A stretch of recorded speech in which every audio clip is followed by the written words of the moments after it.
Welcome back, dear one. Today I want to talk with you about something that seems to be almost an epidemic at this stage. And this is something that is also very sensitive to talk about in terms of the recipient, which means you, the listener, might feel like you may want to defend yourself, or you may want to get defensive because it's widespread.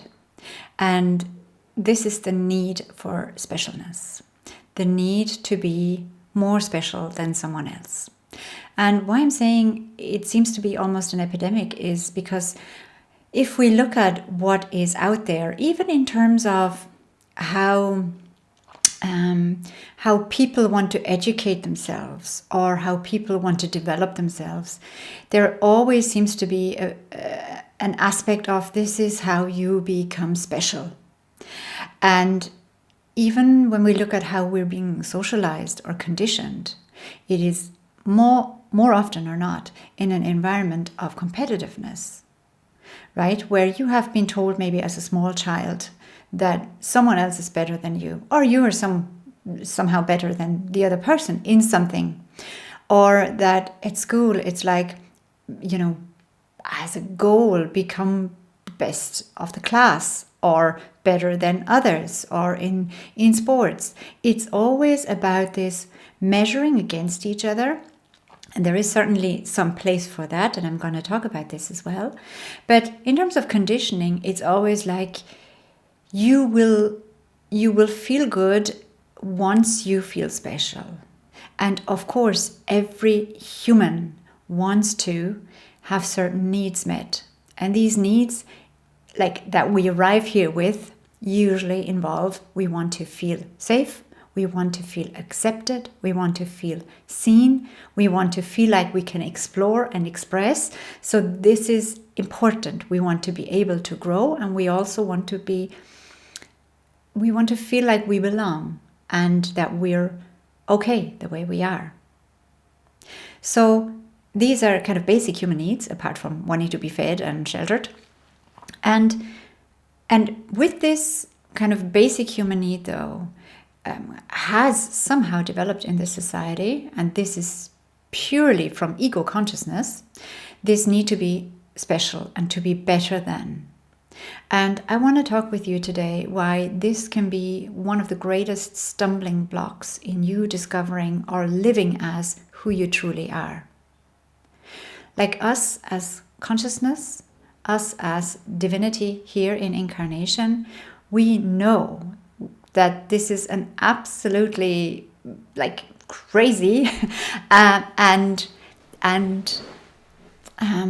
impossible concept that we could be better than anyone else, because we know as the divinity in incarnation that everyone else is divinity in incarnation, that the others are the same as us. So there is no better, there is no more special.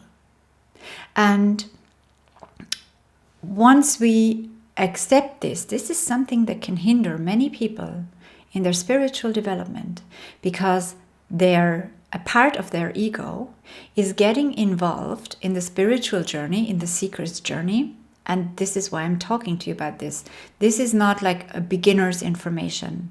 This is like once you have been on the path for quite some time, and you may notice nuances in your ego.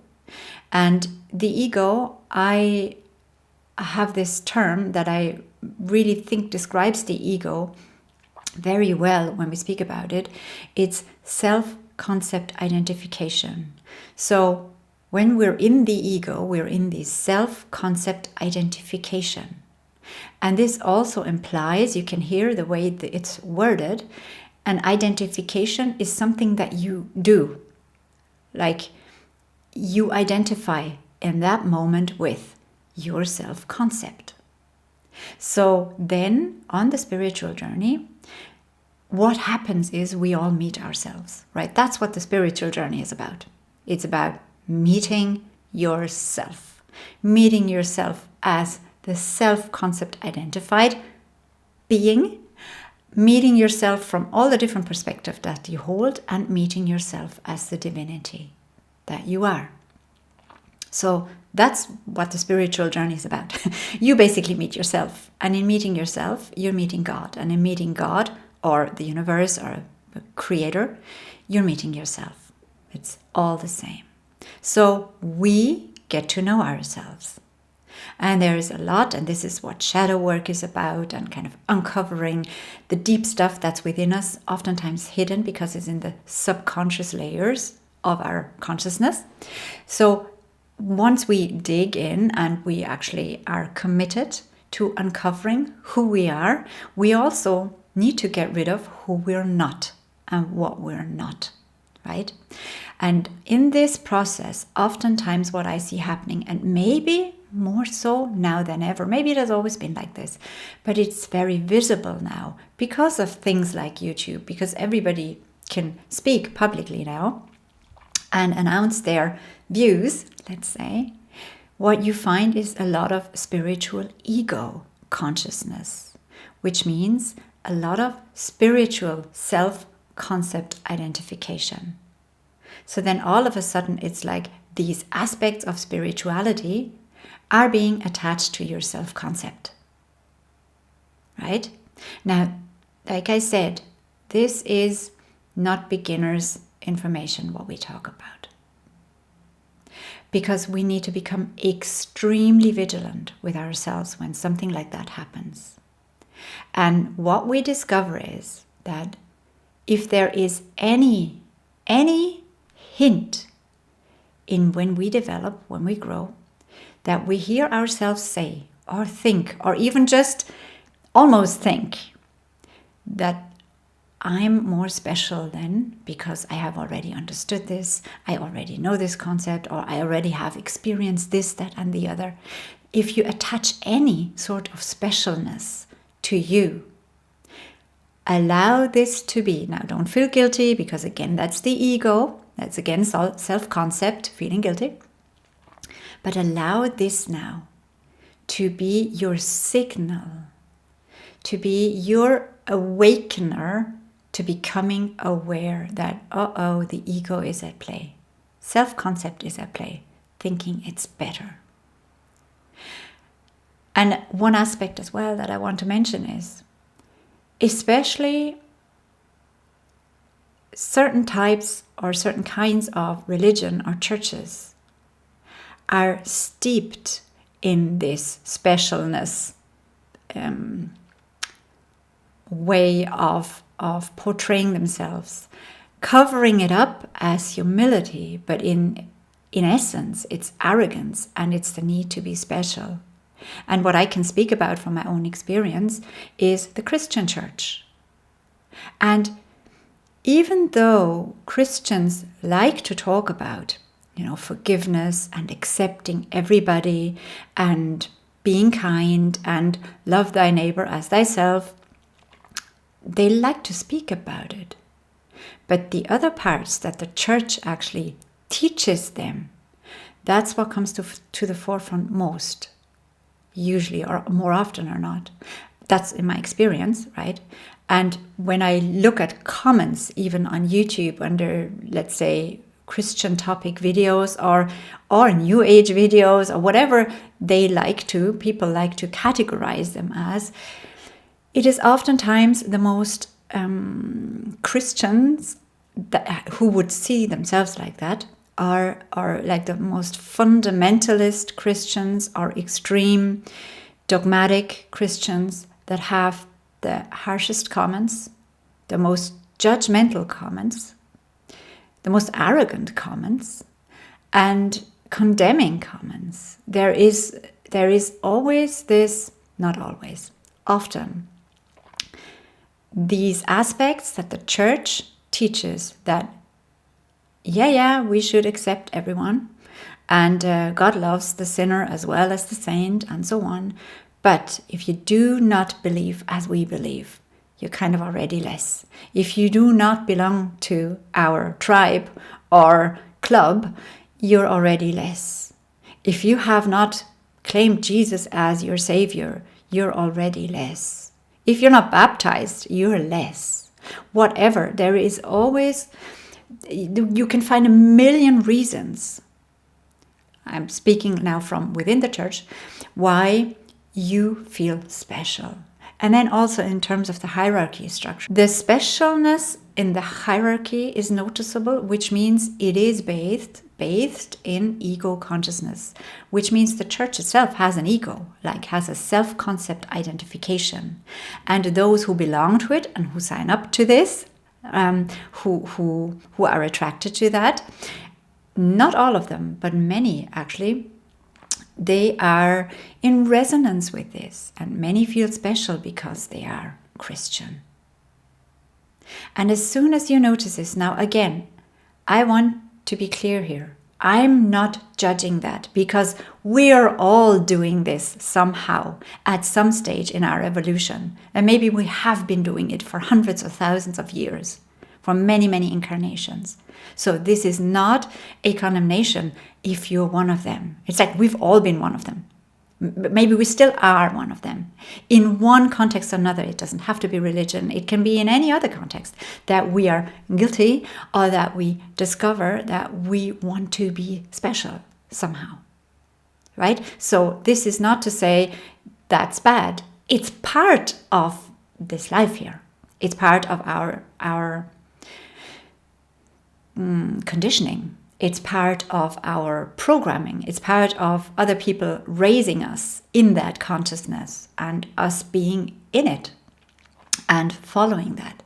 But on the spiritual path then, as we uncover all the illusions that are here and more the true nature of everything, including ourselves, then we also get to look at that we do not give this need for specialness the satisfaction.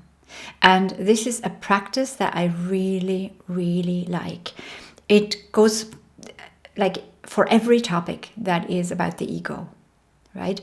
When we want to actually address the ego and strip the ego away, not in a bad way, but just to uncover who we are, and then use the ego, the self-concept identification, to represent divinity here, to express our divinity here, right? Consciously, not to act subconsciously in the ego identification, in the self-concept identification through our programming and conditioning.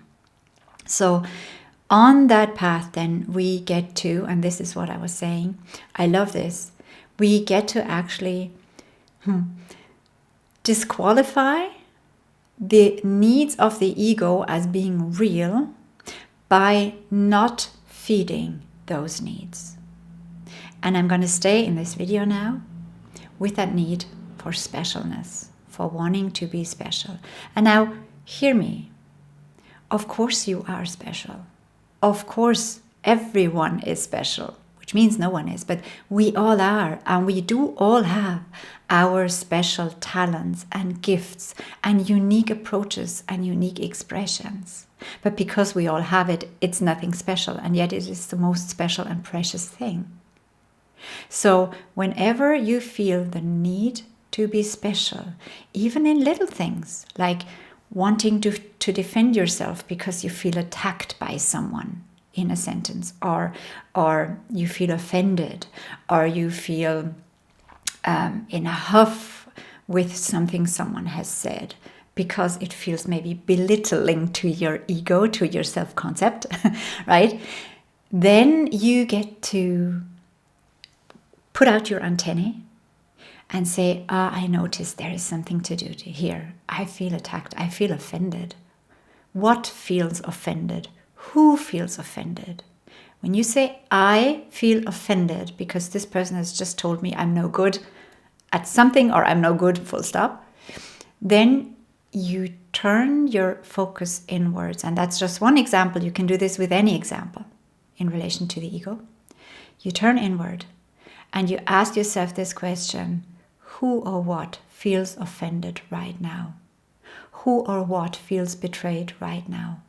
Who or what feels rejected right now? And if you're very quick to say, I feel rejected right now. I feel offended right now. I feel hurt right now. I feel mistreated right now or disrespected right now. Then look at this, what I, which means what perspective are you talking from? The I as in the self-concept identified me, the egoic me, the construct, like that self-concept is a construct that you repeat and repeat and repeat and maybe build on, but it's a construct. You're constructing this image, this concept of yourself. So is that what is getting offended? Because, to be honest, that's the only thing that can ever be harmed, hurt, offended, attacked. Because if it's you, as in the divine, it's not touched by any of this, because it knows no person can offend me, the divine, because that person is a construct. It's not even real. What is real is the essence of it, which is the divine, the creator energy, which is the same as me. And that creator energy would never attack the creator energy. So by really taking this on board, we get to self-examine our ego and our need of our ego to feel special, or any other need that the ego has. And we get to practice the perspective of the divinity rather than the self-concept. We get to practice that. So we can actually actively work with this in denying ourselves the need for specialness. For example, as well, if somebody asks you something and you feel like, I don't want to share all that information, or you are feeling actually so delighted that somebody asks you for some information because you now feel inflated in your sense of self. It's like, for that moment that person needs something from me, that person is asking me something, in that moment, I'm superior to that person. In that moment, I know something that they don't know. And by sharing it, I'm actually expanding my value, expanding my specialness. And you can notice that, is this the way for you? And if it is, again, no judgment. If you notice, maybe you are in the space where people come to you a lot asking for advice. That's the same as me. That's kind of the work I do, or part of the work I do. And then it's like, we get to look at, am I in need of being needed? How does it make me feel when somebody needs something from me, or when I can help them? Like, does it make me feel special? And if yes, then I get to look at this. I want to, not wanting to feel special. That's where you start. I don't want to feel special. Yes, I want to live my gifts. I want to live my talents. I want to bring everything into this world. I want to shine. Like, it doesn't mean hide in the corner and don't be visible. Shine. But shine from your divine essence and not from your self-concept, from the need of having to inflate that, what you present out into the world. Because what I can also tell you is that this is always something that's in danger. Because if we want to feel special, we're always dependent on other people, because their view of us makes us special. Or us winning over them, or being better than them, more successful than them, makes us feel special. Or their praise of us makes us feel special. So we depend on other people, on their opinions. And what you should know by now is people's opinions just change very quickly. And really, most people don't care about you or your specialness. They care about themselves and their specialness. So if we are making ourselves dependent on other people's opinions, we are very fragile and not very stable and centered within our beingness. And we're totally playing on the playing field of the illusion, because there is no specialness where we come from and where we go to. There isn't. There is unity. Now, yes, this unity expresses itself in various forms, but the more we can shed the needs of the ego, for example, for specialness, the more we can already express this unity in our own individualized, not special, but unique way. So, if you want to, I invite you to self-examine yourself on a daily basis, especially now, let's say for a week, you can do this, very vigilant in relation to the topic of specialness. So I invite you to do this. I invite you to look at yourself gently, kindly, actually interested, like be curious. Where is this within me? Is this an aspect or an issue for me? And I guarantee you, for most people it is. Even people who are very, very humble or very serving and not very drawn to the spotlight, or very caring, very much there for other people, who live very much in service to other people. Even them, that could be a disguise for wanting to feel special, for wanting to feel needed, seen, and so on. For wanting to be seen, especially caring, especially kind. You see, it's really, these are the nuances, like I said, of ego investigation and self-discovery and self-realization. Because even in completely shutting us away from the world and praying all day long, we could still get a sense of specialness from that, feeding into what's not real, the ego construct. Okay, let me know if this is helpful. Let me know your maybe thoughts or feelings on this. If you want to share it in the comments, share it with all of us. And I'm going to love you and bless you for today. And we'll talk again next time, if you want to.